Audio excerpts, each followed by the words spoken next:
जंगलમાં રહજે આમ आदिवासी जंगल रखवाला रे।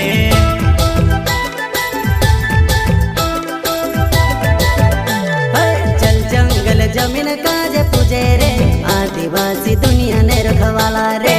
बाप देव खतरी काज पूजे रे आदिवासी सबसे निराला रे।